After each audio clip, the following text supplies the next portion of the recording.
BCN news కి స్వాగతం. ముందుగా ముఖ్యాంశాలు.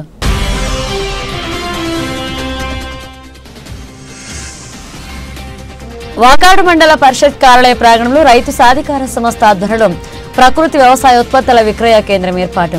హాజరైన ఎంపీడీఓ అన్నపూర్ణారావు.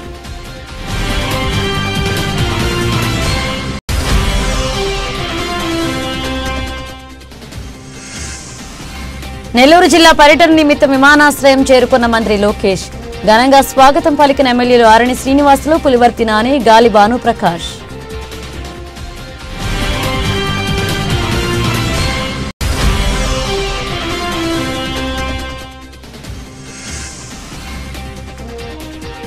శ్రీకాళహస్తీశ్వర ఆలయ పరిపాలన భవనంలో ఉత్సవాల ఏర్పాట్లపై పలు శాఖల అధికారుల సమీక్ష. హాజరైన హోంమంత్రి అనిత. తిరుపతి జిల్లా వాకాడు మండలం పరిషత్ కార్యాలయ ప్రాంగణంలో రైతు సాధికార సంస్థ ఆధ్వర్యంలో ప్రకృతి వ్యవసాయ ఉత్పత్తుల విక్రయ కేంద్రాన్ని నిర్వహించారు. ఈ కార్యక్రమానికి ఎంపీడీఓ అన్నపూర్ణారావు పాల్గొన్నారు. ఈ సందర్భంగా ఆయన మాట్లాడుతూ రాష్ట్ర ప్రభుత్వం రాష్ట్ర ప్రజల ఆరోగ్యాన్ని దృష్టిలో ఉంచుకుని రసాయనాలు లేని ప్రకృతి వ్యవసాయం ప్రతి ఒక్కరూ పండించుకునేలాగా అందరికీ అందుబాటులో తేవాలని, ప్రజల ఆరోగ్యాలు కాపాడాలని సేంద్రియం ద్వారా పండించిన పంటలను ప్రతి సోమవారం మండల కేంద్ర కార్యాలయం వద్ద ఏర్పాటు చేస్తారని ఆయన తెలిపారు. ఈ సేంద్రియ పంటలను వాడుకుని వ్యాధుల నుండి విముక్తి చెందాలన్నారు. ఈ కార్యక్రమంలో అగ్రికల్చర్ ఆఫీసర్ దీప, డిప్యూటీ తహసీల్దార్ సందీప్, ఉత్పత్తిదారుల పాల్గొన్నారు. రెండేది వచ్చి ప్రతి సోమవారం ఇక్కడ స్టాల్ పెట్టమని మాకు ఆర్డర్ చేస్తున్నారు సార్. అందుకని ఫస్ట్ తప్పగా ఇప్పుడు స్టార్ట్ చేసాము. ఇంకా అన్ని మెటీరియల్స్ లేవు సార్. ఇంకొక 15 రోజులు అయితే మాకు అన్నీ వస్తాయి. ప్రస్తుతానికి ఉండేది తీసుకొచ్చి పెట్టాము. ఇంక నుంచి పెడతా ఉంటే మనకి వచ్చే వాళ్ళకి అలవాటు స్టాక్ అలవాటు అవుతుంది. ఒకరిని చూసి ఒకరు నేర్చుకుంటారనే ఉద్దేశంగా పెట్టాను సార్. ఈరోజు ఆంధ్రప్రదేశ్ ప్రభుత్వం వారు అంటే ప్రకృతి వ్యవసాయాన్ని ప్రోత్సహించాలనే ఉద్దేశంతో మన ఈ విలేజ్లో కొన్ని యూనిట్స్ సెలెక్ట్ చేసుకొని ఎలాంటి రసాయనిక ఎరువులు వాడకుండా ప్రకృతికి సంబంధించినటువంటి ఎరువులతో ఈ అన్నింటినీ కూరగాయలను పండించడం జరిగింది. దీనివల్ల ఏంటంటే మనకి ఎలాంటి ఇబ్బందికరమైన పరిస్థితులు ఉండవు. ఈ రోజుల్లో ఉన్న మనం మార్కెట్లో ఏ కూరగాయలు చూసినా కానీ రసాయనిక పండిస్తున్నారు కాబట్టి దాని టేస్ట్ ఉండదు, పైపొచ్చి మనకి సైడ్ ఎఫెక్ట్స్ వచ్చే అవకాశం ఉంది. అలా లేకుండా ప్యూర్గా ప్రకృతి నుంచి దొరికినటువంటి ఎరువులన్నింటినీ వాడేసి వీటిని ఒక మోడల్గా పెట్టారు. వీటిని ఏంటంటే ప్రతి సోమవారం మండలాఫీస్కి ఎంతోమంది జనాలు వస్తుంటారు కాబట్టి ఇక్కడ స్టాల్ ఏర్పాటు చేయమని చెప్పి చెప్పడం జరిగింది. దానికోసంగా ఇక్కడ అగ్రికల్చర్ ఆఫీసర్ గారు, మేము అట్లే వెలుగు సిబ్బంది అందరూ కలుసుకొని ఇక్కడ ఒక స్టాల్ ఏర్పాటు చేయడం జరిగింది. ఇక్కడ నుంచి ప్రతి సోమవారం కూడా ఇక్కడ న్యాచురల్గా పండించినటువంటి కూరగాయలన్నీ కూడా లభ్యమవుతాయి. కాబట్టి మండలంలోని ప్రజలందరూ కూడా ఈ అవకాశాన్ని ఉపయోగించుకోవాల్సిందని తెలియజేస్తున్నారు. తిరుపతి జిల్లా వాకాడు మండలం వాకాడు గ్రామ పంచాయతీలో తూర్పు వీధిలోని వైఎస్ఆర్సీపీ నాయకులు గూడూరు సుధాకర్ రెడ్డి అనారోగ్యానికి గురై ఇంట్లో విశ్రాంతి తీసుకుంటున్న క్రమంలో సుధాకర్ రెడ్డి నివాసానికి వెళ్లిన వైకాపా వెంకటగిరి నియోజకవర్గ సమన్వయకర్త నెదురుమల్లి రామ్కుమార్ రెడ్డి పరామర్శించారు. వారి యోగక్షేమాలు అడిగి తెలుసుకున్నారు. రామ్కుమార్ రెడ్డి వెంట వాకాడు, కోట, చిట్టమూరు మండలాల నాయకులు, కార్యకర్తలున్నారు.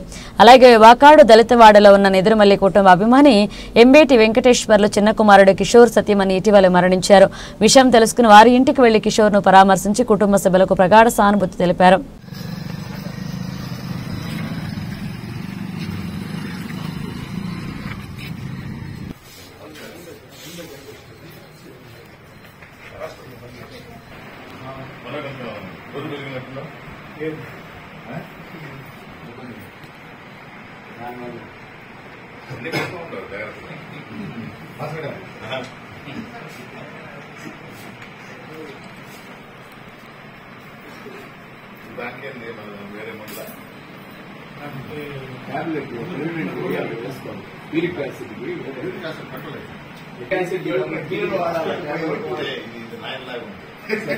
తగ్గిస్తారు ఇక్కడ ఏంటంటే నాకే తెలియదు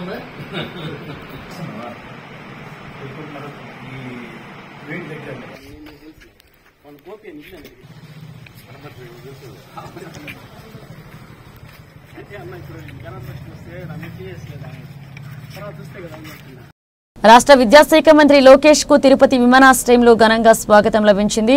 నెల్లూరు జిల్లా పర్యటన నిమిత్తం విమానాశ్రయం చేరుకున్న లోకేష్ కు తిరుపతి, చంద్రగిరి, నగిరి, వెంకటగిరి, సూళ్లూరుపేట, శ్రీకాళహస్తి, పోతలపట్టు, సర్వేపల్లి ఎమ్మెల్యేలు ఆరణి శ్రీనివాసులు, పులివర్తి నాని, గాలి భానుప్రకాష్, కురుగొండ్ల రామకృష్ణ, నెలవల విజయశ్రీ, బొజ్జల సుధీరెడ్డి, మురళీమోహన్, సోమిరెడ్డి చంద్రమోహన్ రెడ్డి, చిత్తూరు పార్లమెంట్ సభ్యులు దగ్గుమళ్ల ప్రసాదరావు, మాజీ MLA Sugunamma, Tirupati deputy mayor Munikrishna, Tirupati parliament TDP అధ్యక్షుడు నరసింహ యాదవ్, నాయకులు Sridhar Varma, additional SP Ravikumar, Srikalahasti RDO Bhanuprakash Reddy, Renigunta tahsildar Suresh Babu ఆధ్వర్యంలో ఘనంగా స్వాగతం పలికారు.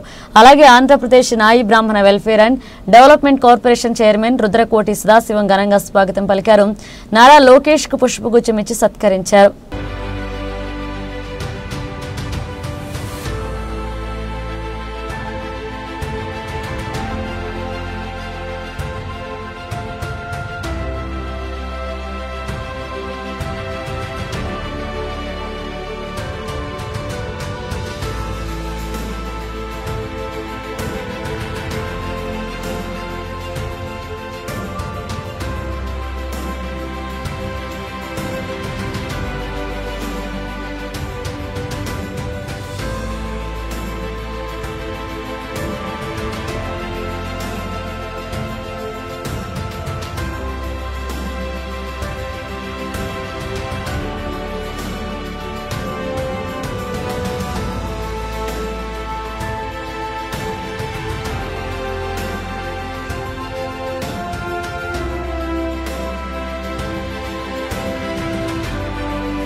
పట్టణాల్లో ఉన్న పార్కుల సౌకర్యాలను వైసీపీ ప్రభుత్వం నాశనం చేస్తుందని, గతంలో అన్ని పార్కుల్లో జిమ్, అలాగే పిల్లల ఆటలకు సంబంధించిన పరికరాలను తామే ఏర్పాటు చేస్తామని మున్సిపల్ మంత్రి నారాయణ చెప్పారు. వైసీపీ ప్రభుత్వం ఉద్దేశపూర్వకంగానే ఈ పార్కులను నాశనం చేస్తుందని, తమ ప్రభుత్వంలో అన్ని వసతులు కల్పించామన్న ఈర్షతో వాటి నిర్వహణ పట్టించుకోలేదన్నారు. నెల్లూరులో అండర్ గ్రౌండ్ డ్రైనేజీ, మంచినీటి సౌకర్యాన్ని పటిష్టంగా చేస్తామన్నారు. ప్రజలు కట్టే ట్యాక్సీలన్నింటినీ పక్కదారి పట్టించారని, మున్సిపల్ వ్యవస్థ నాశనం చేశారన్నారు.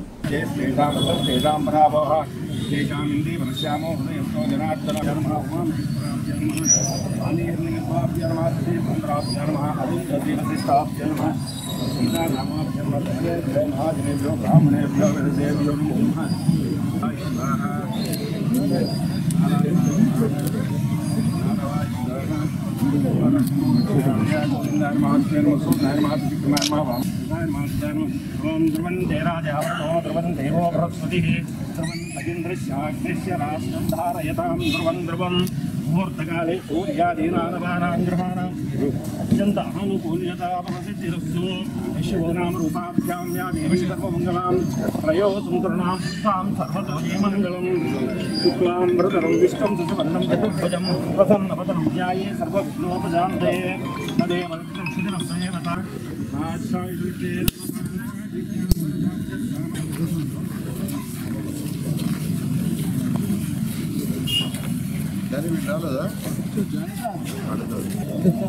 అన్నట్టు పని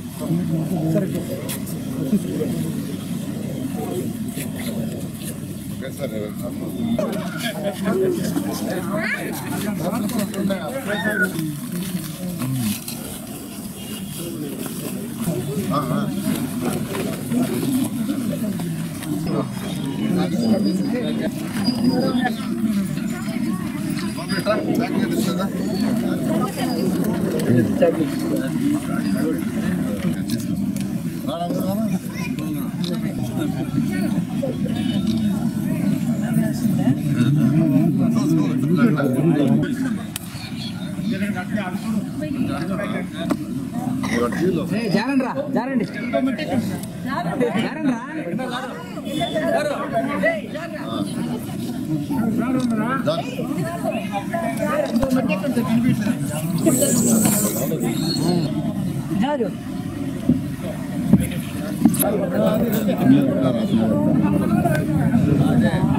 నమస్కారాలండి.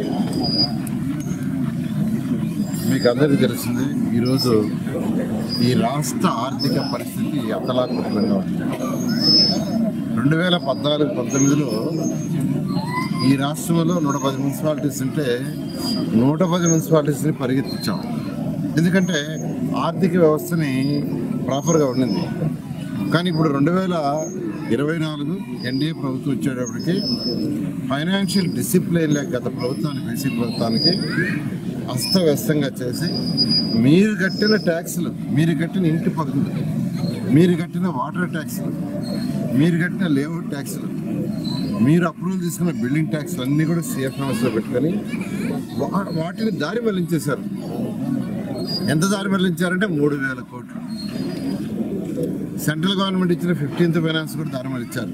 జనరల్గా ఈ లోకల్ బాడీస్ సెంట్రల్ యొక్క చట్టం ప్రకారం ఏంటంటే వాళ్ళకు వచ్చే ట్యాక్సులు వాళ్ళే కలెక్ట్ చేసుకొని కౌన్సిల్లో ఏం చేయాలో, ఏ పనులు చేయాలో కార్పొరేటర్ల ద్వారా అప్పులు తీసుకొని పనులు చేసుకోవాలి. కానీ ఒక చట్టం ఇవన్నీ లేకుండా చిరుచిడు చేశారు. ఒక్క మున్సిపల్ శాఖే కదా, అన్ని శాఖల్లో ఇదే పరిస్థితి.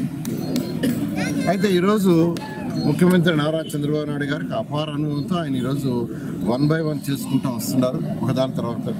అన్నిటికంటే చాలా సంతోషదాయకమైన విషయం, మున్సిపల్లో ఉన్న మున్సిపల్ కార్పొరేట్లు కావచ్చు, చైర్పర్సన్లు కావచ్చు, మేయర్ సంతోషమైన విషయం ఏంటంటే April 1 నుంచి ప్రజలు కట్టే ట్యాక్స్లన్నీ మీ దగ్గరే ఉంటాయి, సిఎఫ్ఎంఎస్లో పోవు. ముఖ్యమంత్రి గారు ఆ విధంగా ఆదేశించారు. మున్సిపల్ శాఖకు సంబంధించి వాళ్ళు కలెక్ట్ చేసుకునే డబ్బులు సీఎం ఆఫీసులో పంపించి వేరే రూట్ చేయొద్దు, వాళ్ళ డబ్బులు వాళ్ళకే ఇచ్చేయండి, వాళ్ళ డబ్బులు వాళ్ళ అకౌంట్లోనే ఉంచండి, వాళ్ళు సపరిపాలన చేసుకోవాలి అని ఇచ్చారు. నిజంగా April 1 నుంచి ప్రతి మున్సిపాలిటీలో మున్సిపల్ కార్పొరేటర్లు ఏదైనా పనిచేయాలంటే వాళ్ళు కలెక్ట్ చేసే డబ్బులు ఉంటాయి. అదొక తీపి కవరే. నాకైతే చాలా తీపి కవర్. 8 నెలలు అయిపోయింది. మీరు కట్టే డబ్బులు అక్కడ వెళ్తున్నాయి, అవి వేరే దానికి డైవర్ట్ అయిపోతున్నాయి. అయితే ముఖ్యమంత్రి గారు బాగా అర్థం చేసుకున్నారు. వారికి నేను ప్రత్యేకంగా రాష్ట్ర ప్రజలందరి తరఫున ప్రత్యేకమైన ధన్యవాదాలు తెలియజేస్తున్నాను. మీకు అందరికీ తెలుసు 2014-19లో రాష్ట్రంలో అన్ని మున్సిపాలిటీస్ తోటే నెల్లూరు మున్సిపాలిటీని పరిగెత్తించారు. అండర్ గ్రౌండ్ డ్రైనేజ్కి, డ్రింకింగ్ వాటర్కి 1,100 కోట్ల రూపాయలు యాక్చువల్గా శాంక్షన్ చేశాం.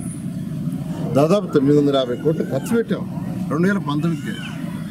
మరొక 165 కోట్లు ఖర్చు పెట్టుంటే ఈరోజు నెల్లూరులో దోవల్లే నగరం అయిపోయింది. 100% అండర్ గ్రౌండ్ అయిపోయింది. ప్రతి ఒక్కరికి వాటర్ సంగం బ్యారేజ్ నుంచి వచ్చేది. ఇప్పుడు ఎక్కడికి పోయినా సార్ నీళ్లు నల్లగా వస్తున్నాయంటున్నారు దోవలు సార్ అని. 165 కోట్లు, మేము 950 కోట్లు 2014-19లో ఖర్చు పెడితే అడ్కోలో శాంక్షన్ చేసి పెడితే, నేను శాంక్షన్ చేసి పెట్టాను.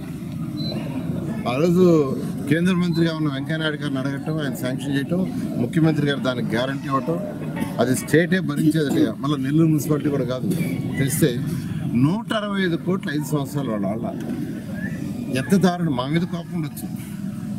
ఈ అండర్ గ్రౌండ్ చేస్తే, సంగం బ్యారేజ్ వాటర్ తెస్తే ప్రజలు తెలుగుదేశం పెంచుకుంటారనే దురుద్దేశంతో వాళ్ళు చేయలే. అయితే అడ్కోలూరు పోయింది. మళ్ళీ ముఖ్యమంత్రి గారిని అడిగి ఫైనాన్షియల్ మినిస్టర్ గారిని అడిగి మొన్న బడ్జెట్లో పెట్టించాను. రేపు బడ్జెట్లో దాన్ని శాంక్షన్ అవుతుంది. శాంక్షన్ అయితే మళ్ళీ April 1 నుంచి ఆ వర్కులు కూడా స్టార్ట్ అవుతాయి. 1 year లోపల under ground drainage drinking water Nellore ప్రజలకు కంప్లీట్ చేస్తాం. అదేవిధంగా దాదాపు 100 పార్కులు టేకప్ చేసాం, బ్రహ్మాండంగా చేసాం. మళ్ళీ తిరిగి వస్తే పార్కులు అధిక స్థితిలో ఉన్నాయి. అందుకనే మళ్ళీ ఇప్పుడు రాగానే నెల్లూరులో ఉన్న పార్కులు అన్నీ కంప్లీట్ చేయాలని ఫస్ట్ ఆదేశించాను. దాదాపు 30 పార్కులకు యాక్చువల్గా డిజైన్ చేశారు. ఒక్కొక్క పార్కుకి 30 లక్షల నుంచి ₹1 కోటి శాంక్షన్ చేశాను. ఈ పార్కుకి అయితే 35 లక్షలు ఖర్చు అవుతుంది. 35 లక్షలు. చక్కటి ఎక్విప్మెంట్ ప్రతి దగ్గర ఒకటే చెప్పాను, ప్రతి దగ్గర చక్కటి ఎక్విప్మెంట్ ఉండాలా పిల్లలు ఆడుకునేదానికి. గతంలో ఇచ్చినట్టు చిన్న చిన్నవి కాదు. ఆ యొక్క స్థలాన్ని బట్టి, ఎంత స్థలం ఉందో అంత స్థలాన్ని బట్టి ఆ ఉండే ఎకరా, ½ ఎకరా, 3/4 ఎకరాని ఒకేసారి 20 మంది పిల్లలు ఆడుకునేది 30 మంది పిల్లలు ఆడుకునేదంటే ఎక్విప్మెంట్ కూడా తెప్పించుకున్నా. ఐ థింక్ ఈ పార్కుకి 20 నుంచి 25 మంది ఆడుకునే ఒక ఎక్విప్మెంట్ కూడా తెప్పించారు. మిగతా జిమ్ ఎక్విప్మెంట్ తెప్పించారు. ఇవన్నీ కూడా కరెక్ట్గా ఈ రోజు నుంచి 30 రోజుల్లో పూర్తి చేయాలి అధికారులకు ఆదేశిస్తున్నారు. ఇవాళ 5వ డివిజన్లో ఉదయాన్నే శంకుస్థాపన చేసాను. వీటికి ఎక్విప్మెంట్కి 14లో చేశాను. ఇప్పుడు ఈవినింగ్ 16. ఈ 3 దాదాపు నెల్లూరులో ఉన్న 54 డివిజన్లు అన్ని పార్కులకి యాక్చువల్గా ఇదే విధంగా చేయిస్తున్నారు. అదేవిధంగా వాకింగ్ ట్రాక్ కూడా ఈ యొక్క ఏదైతే ఇక్కడ స్టోన్ వేసారో స్టోన్ కాకుండా వాకింగ్కి యాక్చువల్గా వాకింగ్ ట్రాక్ లాగా ఉండేట్టుగా చేయమన్నారు గ్రావెల్తో. అది కూడా చేయమని యాక్చువల్గా ఆదేశిస్తున్నాను. ఎందుకంటే ఈ స్టోన్స్ వేస్తే మోకాళ్ళు నొప్పులు వస్తున్నాయని యాక్చువల్గా అడగటం జరిగింది అన్ని దగ్గర. అది కూడా చేయమని చెప్తున్నాను. అదేవిధంగా రోడ్లు ఒక 3 to 5% నిలిచిపోయినాయి, అవి కూడా కంప్లీట్ చేస్తాం. అదేవిధంగా డ్రైన్స్ ఏదైతే నెల్లూరులో కొన్ని డ్రైన్స్ ఉన్నాయి, అంటే 6 అడుగులు 8 అడుగులు డ్రైన్స్, వాటన్నిటి కూడా క్లోజ్ చేయాలని అధికారులకు ఆదేశించాను. 2 పక్కల రివీట్మెంట్ వాళ్ళగా కాంక్రీట్ వాల్ కట్టి పైన స్లాబ్ చేయమన్నాను. అక్కడక్కడ ఓపెన్ పెట్టమన్నాను. ఎందుకంటే అండర్ గ్రౌండ్ డ్రైనేజ్ మొత్తం చేసి ఉయ్యాల కాలువ ఇలాంటి కాలువలు, రామిరెడ్డి కాలువలు వదిలేస్తే మళ్ళీ దాంట్లో దోమలు ఉత్పత్తి మళ్ళీ మెల్లుకు వస్తాయి. దాన్ని కూడా ఆలోచించి అధికారులకు ఆదేశం ఇచ్చాను. ఐ థింక్ ఉయ్యాల కాలువ ఒకటి స్టార్ట్ చేశారు. నేను అందరినీ రిక్వెస్ట్ చేసేది నెల్లూరు ప్రజల్ని కొద్దిగా ఓపిక పట్టండి. అదేవిధంగా టౌన్ ప్లానింగ్ సంబంధిస్తే రియల్ ఎస్టేట్ డెవలప్ కావాలనే ఉద్దేశంతో, వాళ్ళు ఇబ్బంది పడకూడదనే ఉద్దేశంతో, అడ్డదారులలో ప్లాన్లు శాంక్షన్ చేయించుకోకూడదనే ఉద్దేశంతో 18 విషయాలు లిబరలైజ్ చేశాం.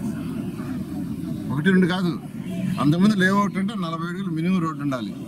30 అడుగులు ఇచ్చేసాం. 40 అడుగులు అవసరం లేదు. 40 అడుగులు పెట్టుకుంటే ఎక్కువ హైట్ వస్తుంది, 30 అడుగులు పెట్టుకుంటే తక్కువ హైట్ వస్తుంది. మినిమం 30 ఫీట్ పెట్టాం, 40 తీసేసాం. అదేవిధంగా 5 అంతస్తుల బిల్డింగ్ కట్టుకుని అపార్ట్మెంట్ కట్టుకునేవారంటే అసలు టౌన్ ప్లానింగ్ పర్మిషన్ అవసరం లేదు. మీకు ఎవరైతే డిజైన్ చేస్తారో లైసెన్స్ సర్వేయరు మరి ఇంజనీర్, వాళ్ళు ఆన్లైన్లో పెట్టి ప్రభుత్వానికి కట్టాల్సిన డబ్బులు కట్టేస్తే ఆ ఆన్లైనే మీకు ఇచ్చేస్తుంది అప్రూవ్డ్ అని. అయితే బాధ్యత ఎవరిదంటే ఎవరైతే లేఅవుట్ సర్వేయర్ అప్లై చేశాడో అతను ఫౌండేషన్ వేసిన దాకా రెస్పాన్సిబిలిటీ. ఫౌండేషన్లో డీవియేషన్ ఉంటే అతను మా క్లయింట్ డీవియేషన్ చేశాడు ఆన్లైన్లో పెడితే అతని బాధ్యత కాదు, అది టౌన్ ప్లానింగ్ కూడా చూసుకుంటాను. ఇలా చాలా దాదాపు 18 విషయాలు చాలా లిబరలైజ్ చేసాం. ఈ మధ్య కొందరు వచ్చి అడిగారు మళ్ళా, సార్ 1 అంతస్తు కట్టుకునేవాళ్ళు 2 అంతస్తులు 3 అంతస్తులు 4 అంతస్తులు కూడా మీరు సెట్ బ్యాక్స్ మాకు లిబరలైజేషన్ ఇవ్వాలంటే ఇతర రాష్ట్రాలకు పంపించి ఉండాలి. భారతదేశంలో అన్ని రాష్ట్రాలకు పంపించి స్టడీ చేసి మనం డెసిషన్ తీసుకున్నాం. ఈ 4 అంతస్తుల లోపల ఉండేవాటి కూడా అన్ని స్టేట్స్ పంపించున్నాను.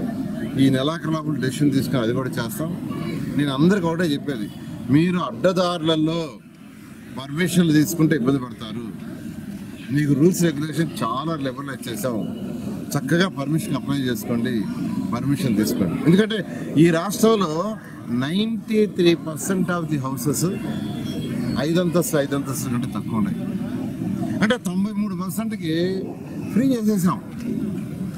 సో అందువల్ల నేను అందరిని రిక్వెస్ట్ చేస్తున్నాను, మీరు టెంపరీగా అడ్డదారులలో పోయి పర్మిషన్ తీసుకున్నా మీరు ఇబ్బంది పడతారు. ఇన్నాళ్ళు గత ప్రభుత్వం రకరకాలుగా అడ్డదారులలో పర్మిషన్స్ ఇచ్చింది, వాళ్ళందరూ సఫర్ అవుతున్నారు. దానికి ఏం చేయాలో కూడా సీఎం గారితో మాట్లాడుతున్నాం, లీగల్గా కూడా యాక్షన్ చూస్తున్నాం. దానికి కూడా త్వరలో డెసిషన్ తీసుకుంటాం. నేను ఒకటే అందరిని రిక్వెస్ట్ చేస్తున్నా, ప్రజల్ని మీరు అడ్డదారులలో పర్మిషన్లు పోవద్దు. చాలా రూల్స్ రిలీజ్ చేసాం. ఆ రూల్స్ మీరు యాక్చువల్లీ తెలుసుకోండి. ఇవాళ ఒక బిల్డర్ నన్ను అడిగాడు, సార్ ఆ 30 అడుగులు జీవో ఎప్పుడు వస్తుందని. ఇచ్చి నెల అయిపోయింది అని చెప్పా, నెల పైన అయిపోయింది ఆ జీవో ఇచ్చి చూసుకోమని చెప్పా. అందువల్ల మరొకసారి అందరికీ తెలియజేస్తున్నాను ఈ విషయంలో. నెల్లూరు ప్రజలందరికీ ఏదైతే నన్ను అత్యధిక మెజారిటీతో నా మీద నమ్మకంతో గెలిపించారో నేను ఖచ్చితంగా చేస్తా. ముఖ్యమంత్రి గారు కూడా యాక్చువల్గా చెప్పడం జరిగింది. అయితే కొద్దిగా వెయిట్ చేయండి, ఫైనాన్షియల్గా రాష్ట్రం ఇబ్బందులు పడుతుంది. 1 by 1 చేసుకుంటూ వస్తాం. కొద్దిగా ఓపిక కట్టాల్సింది అందరిని రిక్వెస్ట్ చేస్తాం. మహాశివరాత్రి ఉత్సవాల్లో సామాన్య భక్తులకు అధిక ప్రాధాన్యత కల్పించాలని అధికార యంత్రాంగానికి దిశానిర్దేశం చేసినట్లుగా హోంమంత్రి అనిత తెలిపారు. తిరుపతి జిల్లా శ్రీకాళహస్తీశ్వరాలయ పరిపాలన భవనంలో ఆమె ఉత్సవాల ఏర్పాట్లపై పలు శాఖల అధికారులతో సమీక్షించారు. ఉత్సవాల్లో సామాన్య భక్తులకు ఇబ్బంది కలగకుండా అధికారులు పనిచేయాలన్నారు. స్వామి అమ్మవార్లకి నెల 25న సీఎం చంద్రబాబు పట్టు వస్త్రాలు సమర్పించే అవకాశం ఉందన్నారు. వీపీఐలకు ప్రత్యేక టైం స్లాట్ కేటాయించడంతో పాటుగా భక్తుల కోసం వైద్య బృందాలు, మరుగుదొడ్లు, మూత్రశాలలు, ప్రత్యేక పార్కింగ్ ప్రాంతాలు, భారీ పోలీస్ బందోబస్తు ఏర్పాటు చేయనున్నట్లుగా తెలిపారు. డ్రోన్లు, సీసీ కెమెరాల్లో నిఘా పెడతామన్నారు. 13 రోజుల పాటు జరిగే ఉత్సవాల్లో ఏడాది భక్తులందరికీ లడ్డూ ప్రసాదంతో పాటుగా నీళ్ల బాటిళ్లను ఉచితంగా సరఫరా చేస్తామని ఎమ్మెల్యే సుధీర్ చెప్పారు. స్థానికులకు ప్రత్యేక ఉచిత దర్శనం కల్పిస్తున్నామన్నారు. ఏర్పాట్లపై అన్ని శాఖల అధికారులతో సమన్వయం చేసుకున్నట్లుగా ఈవో బాపిరెడ్డి తెలిపారు. అంతకుముందు స్వామి అమ్మవార్లకు హోంమంత్రి అనిత దర్శించుకున్నారు. మృత్యుంజయ స్వామి సన్నిధిలో మంత్రిని శేషవస్త్రంతో సత్కరించి ఆశీర్వచనం ఇచ్చారు. శ్రీకాళహస్తి ఆర్టీఓ భానుప్రకాష్ రెడ్డి పాల్గొన్నారు. ఈ రోజు శ్రీకాళహస్తి స్వామి రాష్ట్రంలోనే కాదు పలు రాష్ట్రాల్లో అందరూ కూడా భక్తులు ఉంటారు. అందరికీ దర్శనం కావాలి. మనమే వచ్చి ఇబ్బంది కలిగించే పరిస్థితులు రాకూడదు. కాబట్టి దీన్ని కూడా భక్తులందరూ కూడా అర్థం చేసుకోవాలని మనస్ఫూర్తిగా కోరుకుంటూ, రథోత్సవం సుమారుగా 11 ట్రాఫిక్ పాయింట్స్, ట్రాఫిక్ మనం ఆపేటట్టుగా అదే మనకి పార్కింగ్ ఏరియాస్, ప్రతి పార్కింగ్ ఏరియాలోని కూడా ఒక అంబులెన్స్ లో ఆక్సిజన్ సిలిండర్ దగ్గర నుంచి కంపల్సరీగా ఒక అసిస్టెంట్ అందరూ ఉండేటట్టుగా విత్ మెడిసిన్, అదేవిధంగా స్ట్రక్చర్స్. మేము ఎందుకు ఈ మాట చెప్తున్నామంటే ప్రతిదీ ఎంత కూలంకషంగా ఎంత గ్రౌండ్ లెవెల్ వరకు ఆలోచించి మేము చేస్తున్నామని చెప్పడానికి మీకు ఈ విధంగా చెప్తున్నాం. వీటితో పాటు వచ్చిన భక్తులందరూ కూడా ఆ దేవదేవుని ఆశీస్సులు తీసుకున్న తర్వాత ఏ దేవుడి దగ్గర ప్రసాదం గురించి ఆలోచిస్తాం. ఆ ప్రసాదం కూడా ఎక్కడో ప్రసాదం కౌంటర్లు వేరేగా పెట్టి మళ్ళా అక్కడికి వెళ్ళి అదంతా రద్దీ కాకుండా వేరే మీ కౌంటర్లు ఏర్పాటు చేసుకొని ప్రసాదం ప్రతి ఒక్క భక్తుడికి ఒక ప్రసాదం ఫ్రీగా ఇచ్చేటట్టుగా. ఇంతకు ముందు 15 రూపాయలు ఎంతో ఛార్జ్ చేసుకునే వాళ్ళు, అలాంటిది ఏం లేకుండా ఈసారి ఫ్రీగా లడ్డు ఇచ్చేటట్టుగా. అదే విధంగా మన కొత్త సాంప్రదాయం తెరలేపారు. అన్ని రోజులు కొత్త సాంప్రదాయం తెరలేపారు మా సోదరులు ఎమ్మెల్యే గారు. వచ్చిన ప్రతి ఆడబిడ్డకి కూడా మా ఇంటికి వచ్చిన ఆడబిడ్డని మేము ఎలాగైతే సత్కరించి పంపించుకుంటామో తాంబూలం ఇచ్చి, అలాగే ఆలయానికి వచ్చిన ప్రతి ఆడబిడ్డకి కూడా ఒక బ్లౌజ్ పీసు, పసుపు, కుంకుమ, గాజులు, థ్రెడ్ అన్ని కలిపి ఇవ్వడానికి ఈరోజు గౌరవ ఎమ్మెల్యే గారు కూడా దానికి సిద్ధపడటం పెట్టుకున్నాము. ఒక సిస్టమ్ పెట్టుకున్నాము. ఆ సిస్టమ్ ని డివైడ్ చేయడానికి ఈ రోజు రేపు నేను వచ్చినా నా కుటుంబ సభ్యులు వచ్చినా కూడా డివైడ్ చేయడానికి లేదు. ఒక స్లాట్ బుక్ చేసుకున్నాం. ఇప్పుడు ఫర్ ఎగ్జాంపుల్ విఐపీస్ వచ్చారండి, మేము విఐపీ ఒక పాస్ అథారిటేటివ్ గా ఈవో గారు ఇస్తారు. ఆ ఇచ్చిన పాస్లు ఎన్ని ఉన్నాయో అంతమందికి దర్శనం అవుతుంది. ఇంతకు ముందు విషయాలన్నీ వద్దు. మళ్ళీ ఏమొచ్చినా మా వాళ్ళే మీరు అందరూ బ్లేమ్ చేస్తారులేండి. ఏమంటే మేమే కదా లోపల. పోలీసులకు సంబంధించి ఒక 3 డ్రోన్స్ ని ఆల్రెడీ టెంపుల్ వాళ్ళు ఒక 2 డ్రోన్స్, మేము ఒక డ్రోన్ కూడా పెట్టుకున్నాం. 2 డ్రోన్స్. అదే విధంగా సుమారుగా ఒక 300 వరకు సీసీ కెమెరాస్ ని వీటన్నిటికీ కూడా ఇదే బిల్డింగ్ లో కమాండ్ కంట్రోల్ రూమ్ కూడా ఏర్పాటు చేసి 24/7 ఈ బ్రహ్మోత్సవాలు జరిగే ప్రతి రోజు కూడా 24/7 మానిటరింగ్ లో పెట్టుకుంటారు. మా వాళ్ళు కూడా ఒక 2 days బిఫోరే మళ్ళీ ఒకసారి ట్రయల్ రన్ కూడా వేస్తారు.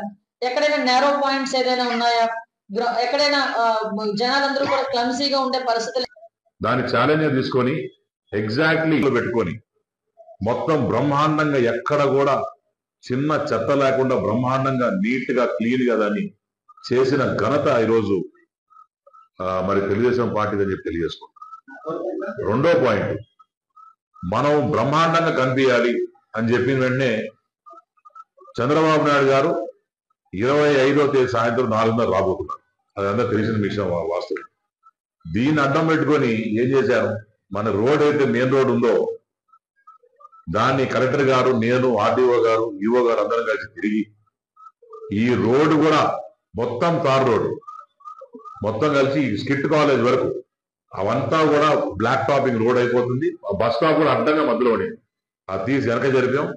మొత్తం ఇక్కడి నుంచి అక్కడి వరకు పామ్ ట్రీస్ పెట్టబోతున్నాం. అంటే ఒక మంచి లుక్ రావాలి. ఎవరు వచ్చినప్పుడు ఒక ప్రెస్ లో రాసినారు, ఏ రాశారు, ఏదో డబ్బు ఖర్చు పెడుతున్నారు, దీనికి ఎందుకు ఇంత అంత అని.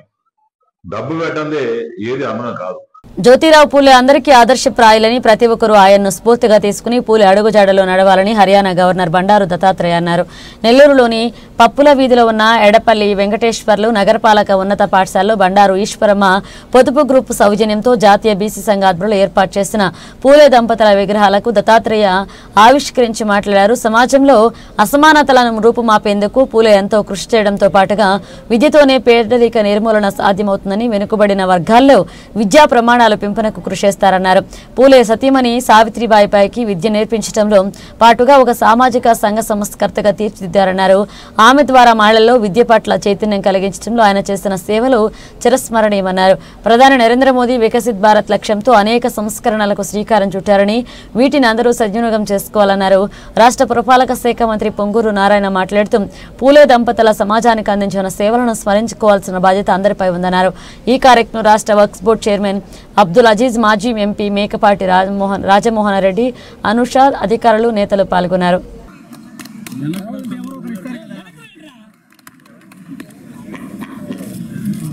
నేనేం చేశాను, నాకు మధ్యలో సిద్ధంగా నేను కుర్చీ ఎక్కున్నానండి కానుక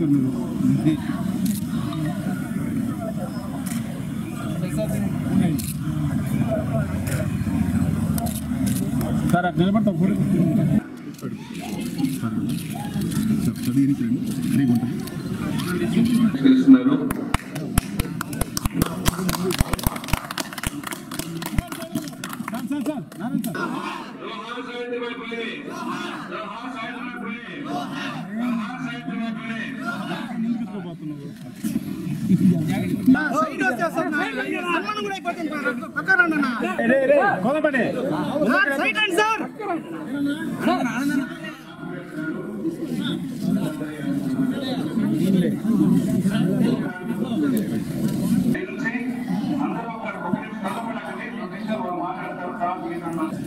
ఈ దేశంలో ఆడపిల్లలకి ఆడవాళ్ళుగా మన విద్యా సంస్థలు కాంపిటీషన్ చేయకుండా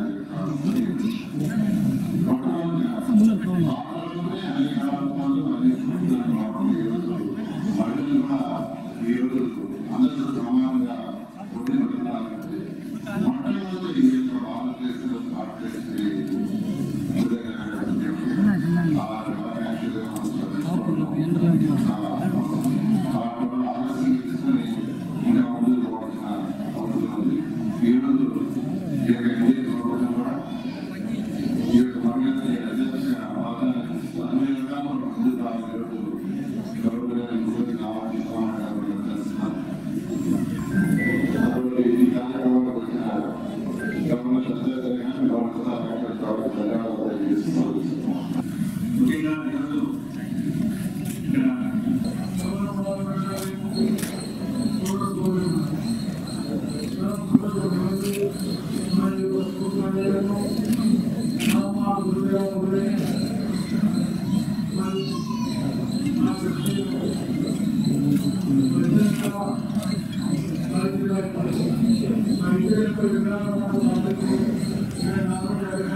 ఈ ఫోన్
కేంద్ర ప్రభుత్వం ఫిబ్రవరి 1వ తేదీన ప్రవేశపెట్టిన బడ్జెట్ పేదల బడ్జెట్ కాదని ఇది కార్పొరేట్ల బడ్జెట్ అని సామాన్య మధ్యతరగతి ప్రజలకు ఏ విధంగానూ ఏమాత్రం ఉపయోగపడే విధంగా లేదు అని సిపిఎం పార్టీ శాఖ కార్యదర్శి జోగి శివకుమార్, సిపిఐ జిల్లా కార్యవర్గ సభ్యులు సిహెచ్ ప్రభాకర్, సిపిఎం సీనియర్ నాయకులు వెంకటరామరెడ్డి, సిపిఐ నాయకులు ఎస్కే కాళేశ తీవ్ర విమర్శలు చేశారు. నాయకులు మాట్లాడుతూ కేంద్ర ప్రభుత్వం మొదటి నుండి ఆంధ్రప్రదేశ్ రాష్ట్రానికి ప్రవేశపెట్టిన బడ్జెట్లో అన్యాయం చేస్తూనే ఉందని, ప్రస్తుత ముఖ్యమంత్రి చంద్రబాబు నాయుడు ప్రతిపక్ష నాయకుడు జగన్మోహన్ రెడ్డి కూడా ఈ బడ్జెట్ పై మాట్లాడకపోవడం అత్యంత దారుణమని వారు అన్నారు. రైతులకు ఏమాత్రం సబ్సిడీ లేకుండా పండించిన పంట గిట్టుబాటు ధర లేకుండా ఇన్పుట్ కల్పించకపోవడం దారుణమని, అలాగే ఖనిజ సంపద కార్పొరేటర్లకు అప్పగించాలనే ఉద్దేశంతో కేంద్ర ప్రభుత్వం వ్యవహరిస్తోందని, కేంద్ర ప్రభుత్వం ప్రవేశపెట్టిన బడ్జెట్లో విద్య, వైద్యంతో పాటు వ్యవసాయ రంగానికి తీరని అన్యాయం చేయడం జరిగిందన్నారు. ఈ నెల 20వ తేదీన గూడూరు పాత బస్టాండ్లోని అంబేద్కర్ విగ్రహం వద్ద వామపక్షాల ఆధ్వర్యంలో కేంద్ర బడ్జెట్కు వ్యతిరేకంగా నిరసన కార్యక్రమం జరుగుతుందని ప్రజా సంఘాలు, అభిమానులు, సానుభూతి పరులు ప్రజలందరూ పాల్గొని జయప్రదం చేయాలని ఏకాగ్రీవంగా రౌండ్ టేబుల్ సమావేశంలో వామపక్షాలు తీర్మానించడం జరిగింది. ఈ కార్యక్రమంలో సిపిఎం నాయకులు బివి రమణయ్య, సురేష్, పుట్టా శంకరయ్య, పామంజిమణి, చంద్రయ్య, శ్రీనివాసులు, గుర్రం రమణయ్య, అడపాల ప్రసాద్, సిపిఐ నాయకులు శశికుమార్, ఎంబేటి చంద్రయ్య, రమేష్ పాల్గొన్నారు. వాళ్ళ బడ్జెట్ని పెడితే సీతారామన్ పెట్టిన బడ్జెట్ మనం ఈరోజు ఈనాడు, ఆంధ్రజ్యోతి ఇలాంటి పెట్టుబడిదారు పత్రికలు చదివితే మనకు ఆ రకంగానే ఆలోచనలు వస్తాయి. కాబట్టి మనం విశాలాంధ్ర కానీ, అదేవిధంగా ప్రజాశక్తి, కార్మిక లోకాలు ఇలాంటి పత్రికలు, మన కార్మిక పత్రికలు చదివితే తప్ప మనకు జెండర్ నాలాంటి ప్రజల్లో తీసుకుపోయేదానికి మనకు ఉపయోగపడతాయి. కాబట్టి దానివల్ల మనం ఏంటంటే వామపక్షాలుగా మనం ఉండేవాళ్ళం అందరు కూడా ఆ రకమైన పత్రికలు, వాళ్ళు ఇచ్చే స్టేట్మెంట్లు, వాళ్ళు ఇచ్చే వ్యాసాలు చదివి మనం ముందుకు పోవాల్సిన అవసరం ఎంతైనా ఉంది. దీంట్లో భాగంగా వాళ్ళు ఈలేదనే దాంట్లో కార్మికులు శత్రువులు అనే దాంట్లో ఇప్పుడే చెప్పారు రామిరెడ్డి గారు. విశాఖ ఉక్కుకి ఏ రకమైన సహాయం చేయకపోగా ఈ విశాఖ ఉక్కు ఏ రకంగా అభివృద్ధి చెందుతుంది, అక్కడ ఉన్న ప్రజలకు ఏ రకంగా న్యాయం చేసినట్లు కార్మికులకి మేమంతా అభివృద్ధి చేస్తాం, విశాఖ ఉక్కు అక్కడే ఉంటుంది అంటే అర్థమయ్యేది ఏంటంటే ఏటా ప్రతి సంవత్సరం ప్రభుత్వం వారికి వచ్చే ఆదాయాలు వాళ్ళు ఖర్చు పెట్టే ఏ రంగాలకు ఖర్చు పెట్టాలి అంత ఇవ్వాలనేది స్థూలంగా మనం అనుకుంటాం. ఎందుకంటే మేము ఇక్కడ మున్సిపల్ కౌన్సిలర్గా ఒక 10 ఏళ్ళు పనిచేస్తాం కాబట్టి మున్సిపల్ బడ్జెట్ కూడా ప్రవేశపెడుతున్నాం ప్రతి సంవత్సరం. డూపు డబ్బేం ఉండదు అక్కడ. ఆ నుంచి ఇన్ని కోట్లు వస్తుంది, ఏడు నుంచి ఇన్ని కోట్లు వస్తుంది, ఏడు నుంచి ఇన్ని కోట్లు వస్తుంది, ఆడ ఈ కడతాం ఈ కడతాం, ఏదో ఈ సెక్షన్కి ఇస్తాం, ఈ ఉద్యోగులకి ఇస్తాం అంటారు. అది అంతా అంకెల గారడి బడ్జెట్ అంటే. ఈ కేంద్ర ప్రభుత్వం ప్రవేశపెట్టిన ఆర్థిక మంత్రి ప్రవేశపెట్టిన ఈ బడ్జెట్ కూడా చాలా మోసపూరితమైన బడ్జెట్. ఎందుకంటే కక్షపూరితం కూడా. ప్రతిపక్ష పార్టీలు అధికారంలో ఉన్న రాష్ట్రాలకి అరకొరగా అసలు ఏదో ఇచ్చాము అన్నట్టు ఇచ్చి, ఇప్పుడు కేరళ ఉంది, వామపక్షాలు ఉన్నాయి, తమిళనాడు ఉంది, డిఎంకే కూటమి ఇతరులు ఉన్నారు, అట్లా ఇతర రాష్ట్రాలు ఉన్నాయి. ఈ రాష్ట్రాల్లో ఏమి దమ్మిడి ఖర్చు పెట్టాలి. సరే కూటమిలో భాగస్వాములైన మన పరిస్థితిగా మనం రిలీజ్ చేయడం జరిగింది. ఆ బడ్జెట్ అనేది ఒక 12 లక్షల రూపాయలు మేము వాళ్ళకి ఇంటి కలిగిస్తున్నాం. రైతుల వచ్చే కట్టాలని అదొకటే పోరాటాన్ని కలిగించింది. కానీ ఈరోజు రైతాంగ పరిస్థితి కానీ అదేవిధంగా వ్యవసాయ కార్మికులు మరియు కార్మికులు కూడా ఈ ఎక్విప్మెంట్ ఎక్కడ కూడా ఈ పరిస్థితుల్లో కూడా ఆ బడ్జెట్ రూపంలో ఎక్కడ చేయించలేదు, దారుణమైంది. అదేవిధంగా అంబానీ ఆదాయం కూడా ఉపయోగపడే బడ్జెట్ తప్పితే నిరుపేదలు కూడా పనికొచ్చే బడ్జెట్. దానికి మనం వామపక్షాలుగా ఈ యొక్క రౌండ్ టేబుల్ వేసుకొని ఈ కార్యక్రమం చేసి తిరస్కరించాలి, వచ్చిన ఒక బడ్జెట్ బాగలేదని చెప్పి తిరస్కరించడానికి ఈరోజు మనం ఈ యొక్క రౌండ్ టేబుల్ సమావేశం ఏర్పాటు చేస్తున్నాం. ఈ సమావేశంలో కూడా మనం ఏ విధంగా చేసుకొని కొత్త బాగుంటుందని చెప్పి రేపు ధర్నాలు కావచ్చు, అదేవిధంగా ఏదైనా జిల్లా కేంద్ర సీతారామన్ గారు పార్లమెంట్లో ప్రవేశపెట్టిన బడ్జెట్ని వామపక్షాలుగా మేము దీన్ని పూర్తిగా వ్యతిరేకిస్తున్నాం. బడ్జెట్ ఎన్నిసార్లు ప్రవేశపెట్టినా ఈ రాష్ట్ర ప్రభుత్వాలు, ఈ కూటమి ప్రభుత్వం కానీ, ప్రతిపక్షంలో ఉన్న జగన్మోహన్ రెడ్డి ప్రభుత్వం కానీ, ఈ ప్రభుత్వాలు ఈ బడ్జెట్పై నోరు తెరవకపోవడం చాలా బాధాకరమైన విషయం. మోడీకి భయపడి నోరు తెరవడం లేదా అనేది ప్రజల్లో ఒక విమర్శ అనేది బయలుదేరింది. ఈ బడ్జెట్ ఆంధ్రప్రదేశ్కి ఎటువంటి ఉపయోగకరంగా లేకపోవడం, ఈ కూటమి ప్రభుత్వం నాయకులు నోరు మెదపకపోవడం, ప్రతిపక్షంలో ఉన్న వాళ్ళు కూడా అదే బాటలో నడవడం వంటి చాలా దారుణమైన విషయము. ఎక్కడ పనులు అక్కడ, ఎక్కడేసిన పనులు అక్కడ నిలబడిపోయే విధంగా నిలబడిపోయినాయి. ఈ బడ్జెట్ అనేది మేము ప్రజల్లోకి కరపత్రాల ద్వారా తీసుకెళ్లి నిరసన కార్యక్రమాలు చేస్తామని చెప్పి మేము హామీ ఇస్తున్నాం. ఈరోజే సిఐటి తరఫున ట్రేడ్ యూనియన్ అందరూ కలిసి లేబర్ కోడ్కి వ్యతిరేకంగా జీవోల్ని దగ్ధం చేయడం జరిగింది. అదేవిధంగా 9 వామపక్ష పార్టీలు పిలిపించున్నాయి. ఈ వామపక్ష పార్టీలు 14వ తేదీ నుంచి 20వ తేదీ వరకు జరిగేటువంటి పోరాటాలు, వివిధ రకాల పోరాటాలు సిఐటి తరఫునటువంటి కార్మిక రంగాలు కూడా అన్నీ పాల్గొంటాయని, మీ కార్యాచరణ కానీ రూపొందిస్తే ఆ కార్యక్రమానికి సిఐటి తరఫున మా కార్మికులందరూ కూడా ఈ కార్యక్రమంలో పాల్గొంటామని తెలియజేస్తున్నాం. దేశవ్యాప్తంగా కూడా వామపక్ష పార్టీలు ఈ బడ్జెట్ మీద నిరసన వ్యక్తం చేయాలని చెప్పి ఒక కార్యక్రమాన్ని 14 నుంచి ఒక వారం రోజుల పాటు రాష్ట్రంలో అన్ని రాష్ట్రాల్లో కూడా దీన్ని చేయాలని చెప్పి గ్రామ వార్డు సచివాలయం దగ్గర నుంచి కూడా ఈ యొక్క కార్యక్రమాన్ని ముందుకు తీసుకుపోవాలని చెప్పి ప్రకటించడం జరిగింది. దీనికి అనుగుణంగా మనం ఈ మధ్య చూసాం, రైల్వే జోన్ విశాఖలో ఉన్న రైల్వే జోన్ను రాయగడకి మొత్తం తరలించకపోయారనేది కూడా ఈ బడ్జెట్లో పెట్టారు. అందుకని ఆంధ్రాకు మొత్తం రైల్వే అయితేనేమి, లేదంటే వ్యవసాయ రంగం అయితేనేమి మొత్తం కూడా ఈ అంబానీ ఆదానాలకి దోచిపెట్టే విధానాలు తప్పితే ఇంకోటి కాదు, పేద ప్రజలకు ఉపయోగపడే బడ్జెట్ కాదు కావున కాబట్టి ప్రజలందరికీ కూడా మనం వచ్చేటప్పుడే పెట్టిన ఒక గంట తర్వాత నిర్మలా సీతారామన్ ఆ బడ్జెట్ని తెలుగుదేశం పార్టీ కూర్చొని ఎంపీలందరూ వ్యతిరేకించారు.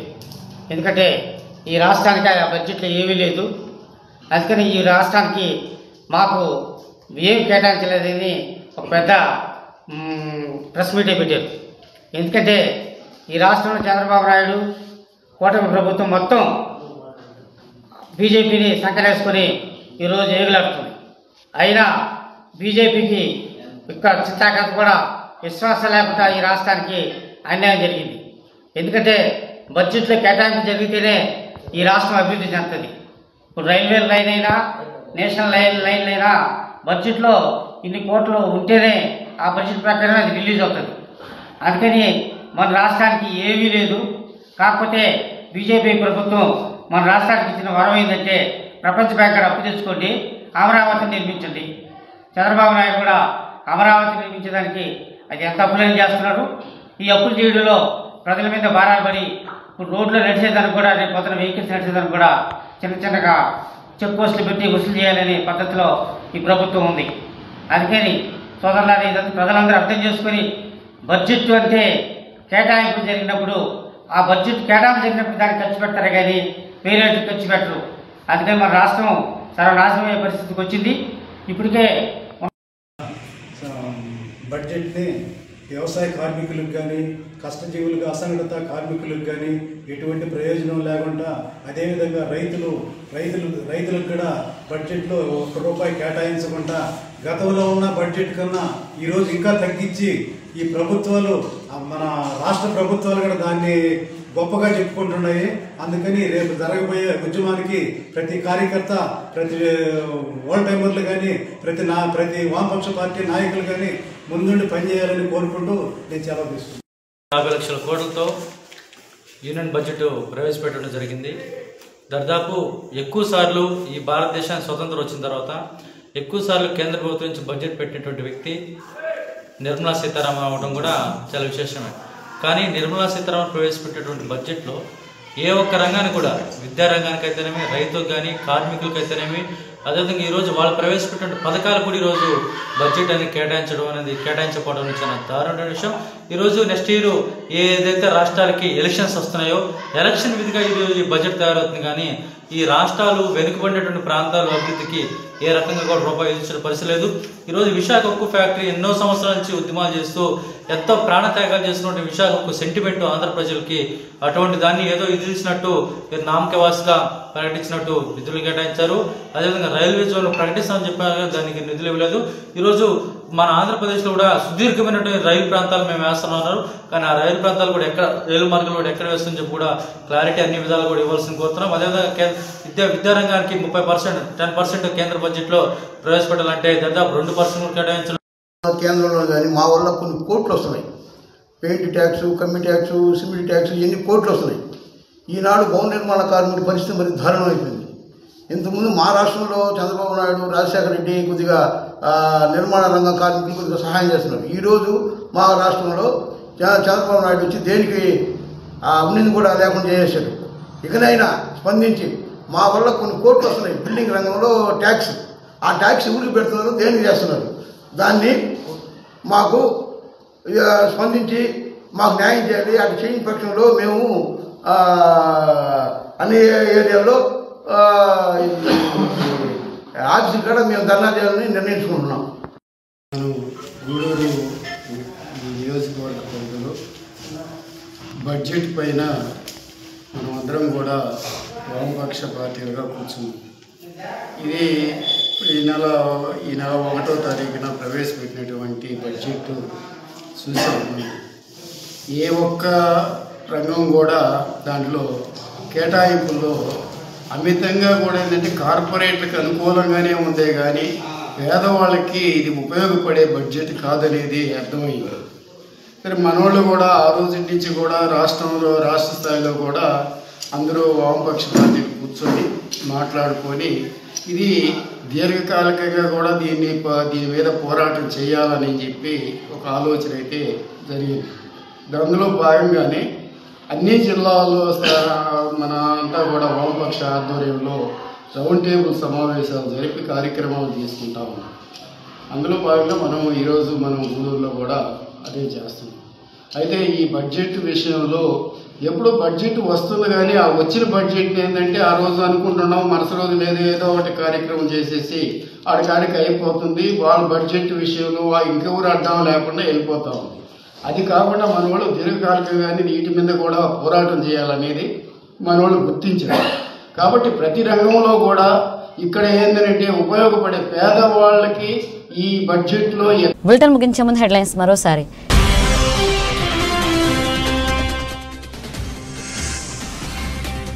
వాకాడు మండల పరిషత్ కార్యాలయ ప్రాంగణంలో రైతు సాధికార సంస్థ ఆధ్వర్యంలో ప్రకృతి వ్యవసాయ ఉత్పత్తుల విక్రయ కేంద్రం ఏర్పాటు. హాజరైన ఎంపీడీఓ అన్నపూర్ణారావు.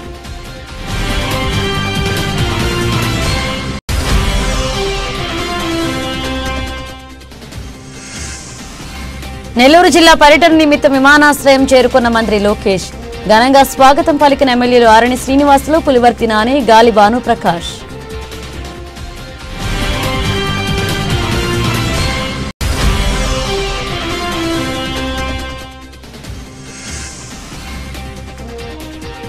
శ్రీకాళహస్తీశ్వర ఆలయ పరిపాలన భవనంలో ఉత్సవాల ఏర్పాట్లపై పలు శాఖల అధికారుల సమీక్ష. హాజరైన హోంమంత్రి అనిత.